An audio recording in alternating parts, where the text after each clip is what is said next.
तो बात करते हैं यार, कंपनी ने कितना ऑफ़र यहाँ पे किया था कॉलेज में। तो कंपनी जो ऑफ़र लेकर आई थी वो आई थी यहाँ पे 10 सीटीसी का, 10 लाख की सीटीसी। तो सीटीसी और इन हैंड सैलरी में काफ़ी फ़र्क होता है। तो 10 लाख सीटीसी का मतलब आप ये कह सकते हो कि इन हैंड आपको जो सैलरी मिल रही होगी एट द एंड वो आपकी। दोस्तों आज की वीडियो में मैं आपको बताने वाला हूँ अपना फर्स्ट एक्सपीरियंस जो मैंने दिया है जॉब इंटरव्यू में। तो आज की वीडियो में मैं आप सभी को एक ऐसी चीज़ बताऊँगा जो ज़्यादातर स्टूडेंट्स को नहीं पता होती हैं। अगर कोई स्टूडेंट रिसर्च करता है तब जाके उसे ये चीज़ें समझ आती हैं, जो मुझे अपने फर्स्ट एक्सपीरियंस में समझ आई हैं। तो आज की वीडियो आपके लिए काफ़ी हेल्पफुल होने वाली है। आप में से मुझे जानता हूँ काफ़ी सारे जो स्टूडेंट्स हैं वो इंजीनियरिंग कर रहे हैं, चाहे वो किसी भी प्राइवेट यूनिवर्सिटी से कर रहे हों, और मोस्टली जो स्टूडेंट्स हैं वो आईपी यूनिवर्सिटी के ही हैं जो मेरी वीडियोज़ को देख रहे हैं। तो आप हो सकता है कोई फर्स्ट ईयर में पढ़ रहे हों, कोई सेकंड ईयर में पढ़ रहे हों, कोई थर्ड ईयर में पढ़ रहे हों, और किन्हीं-किन्हीं की तो प्लेसमेंट स्टार्ट भी होगा जैसे फोर्थ ईयर में जो आ रहे होंगे। तो आज की वीडियो में मैं अपना जो फर्स्ट कंपनी का प्लेसमेंट का एक्सपीरियंस था, जो हमारे कैंपस में कंपनी आई थी जेडएस एसोसिएट्स, उसके बारे में मैं आपको बताने वाला हूँ। मैं आपको ये भी बताऊँगा कि आपको क्या-क्या प्रिपेयर करना चाहिए, जिस हिसाब से आप रेडी हो जाओ, और वो जो कंपनी है वो आपको क्या-क्या जॉब प्रोफाइल ऑफ़र करती है, और क्या ऐसा होता है कि जो सीएसई आईटी वाले बच्चे हैं उन्हीं को मौका मिलता है, बाकी बच्चों को नहीं मिलता है। तो ये सारे डाउट्स आपके क्लियर हो जाएँगे। बिकॉज़ क्या होता है कि जब भी एडमिशन लेने जाते हैं तो हमेशा हमारे दिमाग में ये क्वेश्चन होता है कि यार हमें कंप्यूटर साइंस मिल जाए या हमें आईटी मिल जाए, तभी हमें अच्छी नौकरी लग पाएगी। तो ये मिथ जो है ये भी आज टूटने वाला है आपका। तो दोस्तों वीडियो को ज़्यादा देर ना करते हुए स्टार्ट करते हैं, और मैं आपको सारी चीज़ें वन बाय वन दिखाऊँगा। साथ में आपको मैं कुछ डॉक्यूमेंट्स भी दिखाऊँगा जो ऑफ़िशियली कंपनी की तरफ से हमें इस साल ऑफ़र हुए थे। तो चलिए ज़्यादा देर ना करते हुए वीडियो को करते हैं स्टार्ट। तो दोस्तों सबसे पहले मैं आपको कंपनी के बारे में बता देता हूँ। आप में से काफ़ी सारे जो स्टूडेंट्स हैं, जैसे मैंने पोल भी किया था कि कौन सी कंपनी आने वाली है, तो आप सब ने जो गैस किया था वो रॉन्ग गैस किया था। आप सभी ने इन्फोसिस, किसी ने टीसीएस पे वहाँ पर वोट किया था। बिकॉज़ हम में से ज़्यादातर लोगों ने सुना ही नहीं होता। मैंने खुद फर्स्ट टाइम यहाँ पे 3 महीने पहले इस कंपनी के बारे में सुना है। पर जो ऐसा नहीं है कि इस कंपनी के बारे में हमने सुना नहीं है तो ये कंपनी बेकार है, या इन्फोसिस और टीसीएस इससे बेहतर है। फ़र्क इतना है बस कि जो ये कंपनी है, ये इसका दूसरे कह सकते हो कि एक इंडस्ट्री में नाम है, इस इंडस्ट्री में कह सकते हो कि नाम नहीं है। बिकॉज़ ये कंपनी की जो जॉब रोल्स हैं, ये डिफरेंट हैं बाकी कंपनियों के मुकाबले जो एक सॉफ्टवेयर इंजीनियर के होते हैं। दैट्स व्हाई हमें इस कंपनी का नाम नहीं है। लेकिन ये कंपनी काफ़ी टॉप में आती है इंडिया में जो अपनी इंडस्ट्री में। तो अब जेडएस एसोसिएट्स है क्या? Basically it's a consultancy firm. यानी ये एक ऐसी कंपनी है जो अलग-अलग बिज़नेसेस को गाइड करती है, कंसल्ट करती है। यहाँ पे क्या होता है कि जो क्लाइंट है वो अपना बिज़नेस को लेकर आता है कंपनी के पास और बोलता है कि हमें अपने बिज़नेस को ग्रो करना है, तो हमारी हेल्प कीजिए कि हम अपने बिज़नेस को कैसे ग्रो कर सकते हैं। तो कंपनी उस क्लाइंट की अलग-अलग वे में हेल्प करती है, लाइक स्ट्रैटेजी बनाने में, और एनालिटिकली उसको देखती है कि पहले का ग्राफ कैसा रहा है, कंपनी ने कैसे-कैसे काम करा है, इसको ग्रो कैसे कर सकते हैं। तो उसके लिए उसे चाहिए होते हैं क्लाइंट्स के लिए उन्हें चाहिए होते हैं एम्प्लॉई जो ये सब काम कर सके, और वो एम्प्लॉइज़ को ही हायर वो करती है इंजीनियरिंग कॉलेजेस से। ऑफ कैंपस भी होता है, ऑन कैंपस भी होता है। अब रोल्स क्या-क्या होते हैं? 3 रोल्स जो होते हैं वो जनरली ऑफ़र करती है, जिसमें होता है पहला रोल बीओए, दूसरा होता है डीएए, और तीसरा होता है बीटीएसए। अब इसमें से जो टेक्निकल रोल होता है, जो कह सकते हो कि आप कंप्यूटर साइंस और आईटी वाले स्टूडेंट्स के लिए होता है, यानी आप कह सकते हो कि जो सॉफ्टवेयर इंजीनियर है बच्चा, या जिसने टेक्निकल करा हुआ है, कोडिंग वोडिंग करी हुई है, उसके लिए जो राउंड होता है, उसके लिए जो जॉब प्रोफाइल होती है वो होती है बीटीएसए की। तो अगर आप टेक में इंटरेस्टेड हो तो जेडएस एसोसिएट्स में आपको सिर्फ एक प्रोफाइल मिलती है टेक में, जो होती है बीटीएसए। ठीक है, बाकी जो 2 प्रोफाइल्स होती है वो नॉन टेक के लिए होती है, जो कोई से भी ब्रांच का स्टूडेंट्स दे सकता है। अब ये चीज़ जो होती है हमें 3 साल तक कोई नहीं बताता है। सभी लोग ये बोल रहे होते हैं कि यार डाटा स्ट्रक्चर करो और कोडिंग करो, कॉम्पिटिटिव कोडिंग करो, ये सब करो तभी आपका सिलेक्शन हो पाएगा। हमें ये चीज़ नहीं बताई जाती है कि यहाँ पे आपको नॉन टेक कंपनी भी आती हैं जो आपको अच्छा खासा पैकेज देती है। पैकेज कितना देती है उसके बारे में भी मैं बताऊँगा। बट यहाँ पे ये चीज़ आपको पहले पता होनी चाहिए, तो आप उस हिसाब से प्रिपेयर कर सकते हो कि यार नॉन टेक कंपनी भी या ऑन कैंपस में आती है और अच्छा खासा पैकेज देती है। यहाँ तक कि इतना पैकेज आपको मिल जाता है कि जो एक सॉफ्टवेयर इंजीनियर को भी नहीं मिलता है नॉर्मल एवरेज कॉलेज में।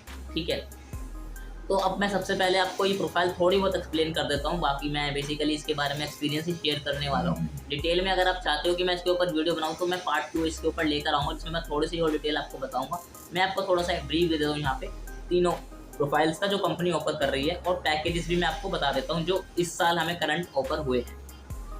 तो बीओए जो प्रोफाइल है वो होती है बिजनेस ऑपरेशन एसोसिएट्स, यानी ये जो पर्सन होता है इसका क्या वर्क होता है, इसका जो वर्क होता है वो होता है कि जो क्लाइंट कंपनी के पास आ रहा है उसके साथ इंटरेक्ट करना, ठीक है, उसको बताना कि उसके बिजनेस को ऑटोमेशन पे हम कैसे ले जा सकते हैं, उसके साथ इंटरेक्ट करके उसकी प्रॉब्लम को, उसकी स्ट्रेटजी को सॉल्व करना कि आगे कैसे कैसे काम करना है। तो बेसिकली इतना काम होता है जिसके लिए आपको इंग्लिश में फ्लुएंट होना चाहिए, आनी चाहिए आपको इंग्लिश, स्पोकन हो चाहे वो रिटर्न में हो, बिकॉज जो क्लाइंट्स होते हैं वो अलग अलग जगह से आते हैं, तो आपको इंग्लिश और हिंदी जो है वो आनी चाहिए प्रॉपर। और साथ में जो आपका कॉन्फिडेंस लेवल होना चाहिए वो काफ़ी अच्छा खासा होना चाहिए अगर आप इस प्रोफाइल के लिए जा रहे हो, बिकॉज इस प्रोफाइल में जो आपका इंटरेक्शन रहता है वो क्लाइंट से रहता है, आपका जो इंटरेक्शन कंप्यूटर से होता है वो काफ़ी कम होता है इस प्रोफाइल के लिए। तो अगर आप BOA के लिए प्रिपेयर करना चाहते हो तो आपको यूट्यूब के ऊपर काफ़ी चीज़ें मिल जाएंगी, आप अभी से जाकर ट्राई करोगे तो आप जो है एट दी एंड जब आपके कॉलेजेस में अगर ये कंपनी आ रही है, नहीं भी आ रही तो आप ऑफ कैंपस अप्लाई कर सकते हो, गूगल पर सर्च कर सकते हो या यूट्यूब पर सर्च कर सकते हो, काफ़ी लोगों ने वीडियोज़ इसके ऊपर बनाई हुई हैं। अब दूसरी प्रोफाइल के बारे में बात करते हैं जो कंपनी ऑफर करती है, वो करती है DAA। इसकी जो फुल फॉर्म है वो होती है डाटा एनालिटिक्स एसोसिएट्स। तो ये जो प्रोफाइल है इसमें आपका क्या रोल होता है, इसमें जो सारा रोल होता है बंदे का वो होता है डाटा के साथ, यानी इसमें अगर आप अप्लाई करना चाहते हो तो आपका जो मैथमेटिक्स है वो काफ़ी स्ट्रॉन्ग होनी चाहिए। इसके लिए जो आप इंजीनियरिंग में मैथमेटिक्स पढ़ रहे हो उसके ऊपर काफ़ी फोकस करने की आपको ज़रूरत है, और साथ में आपका जो लॉजिकल रीजनिंग होना चाहिए वो काफ़ी ज़्यादा स्ट्रॉन्ग होना चाहिए, बिकॉज इसमें जो आपका काम होता है जॉब में वो सारा काम जो होता है आपका डेटा के साथ होता है, यानी आपका कंप्यूटर से वर्क होता है सारा की सारा, जो क्लाइंट आता है उसका जितना भी डेटा होता है कंपनी का वो सब आप मैनेज करते हो, उसको देखते हो, तो सारा काम आपका डेटा से है। इसलिए जो कंपनी आपका टेस्ट लेगी वो इस हिसाब से लेगी कि आप डेटा में, मैथमेटिक्स में और कैलकुलेशन में कितने ज़्यादा स्ट्रॉन्ग हो। इसके लिए आपको डेटा में अच्छा खासा होना चाहिए, थोड़ा बहुत आपको SQL की भी नॉलेज होनी चाहिए, बाकी ज़्यादातर आपको यही चीज़ देखी जाती है। इसी के साथ में आपका कॉन्फिडेंस लेवल तो देखा ही जाता है थोड़ा बहुत, और आपका इंग्लिश और हिंदी भी होनी चाहिए ठीक ठाक, ठीक है। अगर आप एक इंजीनियरिंग कर रहे हो तो कंपनी डिमांड करती है। और आपका क्राइटेरिया भी मैं बताऊंगा कि क्या क्या क्राइटेरिया रखा गया था, ऐसा नहीं था कि यार आपको 60% आपकी आई है तो आपको मिल जाएगा, एक अच्छा खासा क्राइटेरिया रखा था, 2 ही बच्चे बैठ सकते थे, तो वो भी मैं आपको बताऊंगा।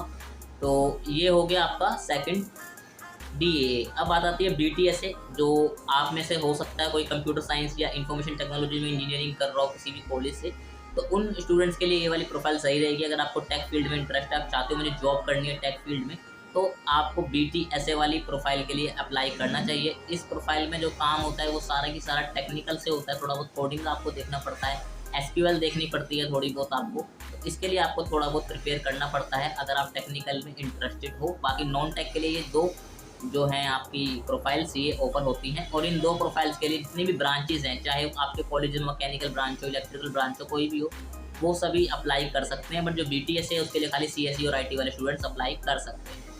अब यहाँ पे बात करते हैं एलिजिबिलिटी क्राइटेरिया क्या रखा हुआ था। तो यहाँ पे एलिजिबिलिटी क्राइटेरिया ये रखा हुआ था कि आपके 10th क्लास में और 12th क्लास में आई थिंक 65% मार्क्स यहाँ पे मांगे गए थे, 65% या 70, आई थिंक मुझे इतना याद नहीं आ रहा, मैं आपको स्क्रीन के ऊपर यहाँ पे डाल दूँगा सो दैट आपको थोड़ा सा यहाँ पे पता चल जाए। 65% मार्क्स थे।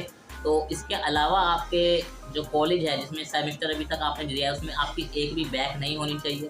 अगर आपकी एक भी बैक है तो आप नहीं बैठ सकते। इसके अलावा आपके सारे सेमेस्टर्स को मिला के जो परसेंटेज होनी चाहिए वो 65% से ऊपर होनी चाहिए, तभी आप इसके लिए बैठ सकते हो कंपनी में, ठीक है।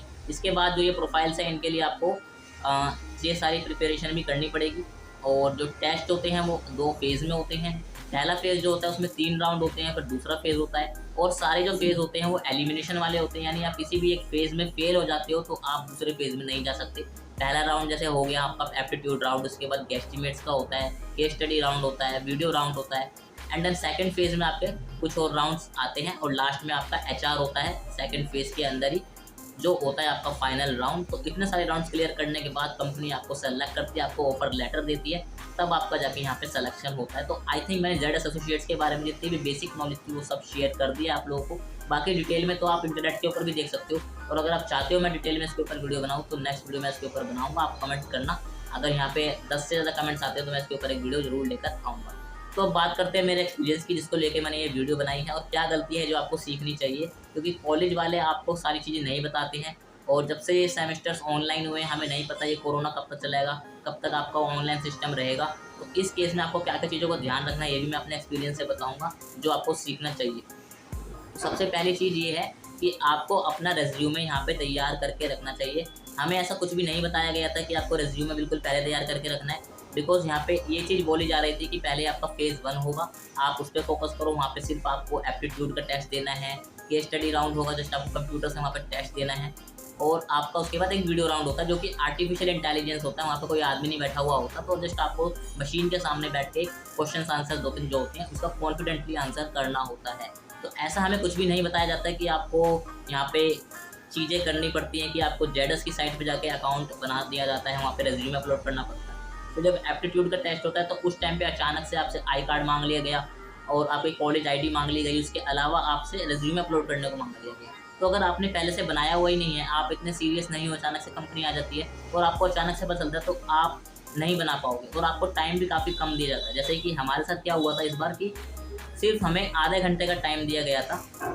आधे घंटे के अंदर हमें ये चीज़ बताई गई है आधे घंटे पहले ही कि आपको कंपनी की वेबसाइट के ऊपर फटाफट से एक फॉर्म भरना है। और ये चीज़ नहीं पता होती स्टूडेंट्स को कि जो फॉर्म भरना होता है, सब लोग सोचते हैं कि गूगल का फॉर्म होगा, छोटा मोटा फॉर्म होगा, लेकिन वहाँ पे पूरा प्रॉपर कंपनी की साइट पर जाके आपको रजिस्टर करना पड़ता है, उसके बाद लॉगिन करना पड़ता है, उसके बाद कंपनी आपसे सारी इन्फॉर्मेशन मांगती है, 10th 12th आपका कॉलेज का डाटा और आपने क्या क्या किया हुआ है, उसके बाद रिज्यूमे अपलोड करने को बोलती है। तो अगर स्टूडेंट पहले से प्रिपेयर नहीं है, अचानक से उसे पता चल रहा है, तो आधे से ज़्यादा स्टूडेंट तो यहीं पर निकल जाते हैं। तो ये चीज़ आपको ध्यान रखनी है कि आपको अपना रेज्यूमे जैसे ही आपका 3rd ईयर स्टार्ट हुआ है उसके 2 से 3 महीने बाद ही प्रिपेयर करना स्टार्ट कर दो, बिकॉज 3rd ईयर के एंड होते होते आपकी कंपनी आनी स्टार्ट हो जाती हैं जुलाई में। और पहली कंपनी जनरली जेडएस एसोसिएट्स और इन्फोसिस आती है, तो ये चीज़ आपको सीखनी चाहिए, ठीक है। दूसरी चीज़, मेरा जो एक्सपीरियंस रहा वो ये रहा कि एप्टीट्यूड राउंड जो होता है उसमें आपको पूछे जाते हैं 40 मिनट में 45 क्वेश्चंस। अगर आप बीओए और डीए के लिए प्रिपेयर कर रहे हो, अगर आप बीटीएसए के लिए प्रिपेयर कर रहे हो तो वहाँ पे थोड़ा सा अलग से क्राइटेरिया होता है, वहाँ पे आपको टाइम थोड़ा सा ज़्यादा मिल जाता है एज़ कम्पेयर टू क्वेश्चंस। और कह सकते हो कि वहाँ पे जो क्वेश्चंस होते हैं वो थोड़े टेक्निकल भी होते हैं और थोड़े से जो एप्टीट्यूड वाले क्वेश्चंस होते हैं वो एज़ कम्पेयर टू ईजी होते हैं, बिकॉज वहाँ पे मेनली टेक्निकल स्किल्स देखी जाती है बच्चे की। लेकिन अगर आप नॉन टेक के लिए अप्लाई कर रहे हो तो वहाँ पे आपका जो एग्ज़ाम होता है एप्टीट्यूड का वो हार्ड रख दिया जाता है, बिकॉज आगे आने वाले एग्ज़ाम जो होते हैं वो ईजिली क्लियर हो जाती है, इसलिए बच्चे को एप्टीट्यूड के बेसिस पे ही वहाँ पे सेलेक्ट करा जाता है। और यहाँ पे ऐसा नहीं होता कि ईजिली आपको एप्टीट्यूड राउंड में क्लियर हो जाओगे आप नॉर्मल जो क्वेश्चंस करते आ रहे हो 9th 10th में वही वाले क्वेश्चंस आएंगे। आपको अच्छा खासी प्रैक्टिस करनी पड़ेगी अगर आप सीरियसली इस प्रोफाइल को क्रैक करना चाहते हो। तो बात करते हैं यार कंपनी ने कितना ऑफर यहाँ पे किया था कॉलेज में। तो कंपनी जो ऑफर लेकर आई थी वो आई थी यहाँ पे 10 CTC का, 10 लाख की CTC का। अब CTC और इन हैंड सैलरी में काफ़ी फ़र्क होता है, जिनको नहीं पता है आप यूट्यूब के ऊपर देख सकते हो, काफ़ी लोगों ने वीडियोस इसके ऊपर बनाई हुई हैं। आप चाहोगे तो मैं भी इसके ऊपर एक वीडियो बना दूंगा, बाकी आपको ज़रूरत नहीं है, आपको काफ़ी चीज़ें मिल जाएंगी इसके ऊपर। तो CTC और इन हैंड सैलरी में काफ़ी फ़र्क होता है। तो 10 लाख CTC का मतलब आप ये कह सकते हो कि इन हैंड आपको जो सैलरी मिल रही होगी एट दी एंड वो आपकी 65 से 70 हज़ार रुपये के आसपास आपको मिल रही होगी। तो ये चीज़ आप एज्यूम कर सकते हो एज अ फ्रेशर। और फर्स्ट ईयर का जो बोनस होता है वो थोड़ा सा ज़्यादा होता है। तो जो जेडएस एसोसिएट्स इस बार बोनस ऑफर कर रही थी वो 12,84,000 का बोनस था, जिसमें आपका सब कुछ कवर हो रहा था। यानी आपको वहाँ पर बोनसेस, कुछ बोनसेस ऐसे होते हैं जो आपको फर्स्ट ईयर के बाद मिलते हैं, कुछ ऐसे होते हैं जो आपको हेल्थ इंश्योरेंस में इंक्लूड हो जाते हैं, कुछ अलग अलग चीज़ें होती हैं, और ट्रांसपोर्ट सब फैसिलिटीज़ आपको मिलती हैं। तो ये सब जो बेसिक डिटेल्स है ये मैंने आपको बता दी है ताकि आपको आइडिया लग पाए अगर आप इसके लिए सोच रहे हो प्रिपेयर करने के लिए। और आप में से कई सारे स्टूडेंट्स ऐसे होंगे जिन्हें कोडिंग वोडिंग पसंद नहीं होगी, तो आपको इन जॉब्स के बारे में भी पता होना चाहिए कि एक इंजीनियर्स को इन जॉब्स के भी ऑफर्स आते हैं और काफ़ी सारी चीज़ों के ऑफर्स आते हैं। मैं अभी आपको आने वाले टाइम में बताऊँगा, जैसे कि मुझे भी पता चल रहा है, पहले नहीं पता था ये चीज़ें। तो आने वाले टाइम में मैं आपको बताऊँगा कि कौन कौन सी कंपनी आ रही है, क्या क्या चीज़ें लेकर आ रही है। तो आपको वीडियो पसंद आ रही है तो लाइक ज़रूर कर देना इस वीडियो को। और बात करूँ अगर मेरे सिलेक्शन की, तो यार मेरा सिलेक्शन नहीं हुआ है, बिकॉज मैं बिल्कुल भी प्रिपेयर्ड नहीं था। मैंने उस हिसाब से तैयारी नहीं की थी, ना मेरा कुछ ऐसा था कि यार मुझे एकदम जॉब लेनी है तो उसके लिए मैं प्रिपेयर करूँ, ठीक है। मैं जस्ट एक्सपीरियंस के बेस लिए मैंने इंटरव्यू दिया था और उसका जो एक्सपीरियंस है वो आपके साथ शेयर कर रहा हूँ। और आई होप आपको यहाँ पे काफ़ी ये चीज़ से सीखने को भी मिल रहा होगा। अगर आप चैनल पर फर्स्ट टाइम आ रहे हो तो चैनल को सब्सक्राइब कर देना, बिकॉज मैं कॉलेज एक्सपीरियंस से रिलेटेड चीज़ें लेकर आता रहता हूँ, कॉलेज गाइडेंस रिलेटेड, एडमिशन से रिलेटेड और स्कॉलरशिप्स की वीडियोस भी काफ़ी सारी मेरे चैनल पे आपको मिल जाएगी। प्लेलिस्ट जाके आप चेकआउट कर सकते हो। बाकी अगर इस वीडियो को हो सकता है कि आप कॉलेज में ना हो, आपका कोई बड़ा भाई हो या बड़ी बहन हो जो इंजीनियरिंग कर रहे हो, तो उन तक ये वीडियो ज़रूर पहुँचा देना, बिकॉज इस कंपनी के बारे में ज़्यादा वीडियो अपलोड नहीं हुई है यूट्यूब के ऊपर, कुछ वीडियोज़ हैं वहाँ से आप देख सकते हो जाके। बाकी ये एक ऑन कैंपस के बारे में मैंने बताई, ऑफ कैंपस का तरीका अलग होता है, वो यूट्यूब पे आपको मिल जाएगी वीडियोस। बाकी मैं कोशिश करूँगा कि एक नेक्स्ट वीडियो इसी के ऊपर लेकर आऊँ कि जो टेक्निकल जॉब रोल यहाँ पे जो जेडएस एसोसिएट्स ऑफर कर रही है, मैं एक पर्सन का यहाँ पे इंटरव्यू लेकर आऊँ आप सभी के सामने कि कैसे आप तैयारी करके क्लियर कर सकते हो उस राउंड को। और जो भी ज़रूरी चीज़ें होंगी वो मैं यहाँ पर डिस्क्रिप्शन में अपलोड कर दूँगा, टेलीग्राम चैनल पे भी अपलोड कर दूँगा कि आप थोड़ा-सा पढ़ सको, जो कंपनी की तरफ से ऑफ़िशियली हमें मिला था। तो आप टेलीग्राम चैनल को भी जॉइन कर सकते हो, लिंक आपको डिस्क्रिप्शन में मिल जाएगा। इंस्टाग्राम के ऊपर आप मुझे फॉलो कर सकते हो अगर आपको मुझसे पर्सनली कुछ चैट करनी है, कुछ पूछना है। और सारे सोशल मीडिया के लिंक्स आपको डिस्क्रिप्शन में, हर जगह से आप कनेक्टेड रहोगे तो आपको टाइम टू टाइम यहाँ पे अपडेट्स मिलती रहेंगी। अगेन मैं कह रहा हूँ, सब्सक्राइब नहीं किया है तो फटाफट से सब्सक्राइब कर दो, वीडियो को लाइक कर दो और बेल आइकन को दबाना बिल्कुल भी मत भूलना। हम मिलते हैं अगली वीडियो में, जब तक के लिए stay smart, take care of yourself, good bye.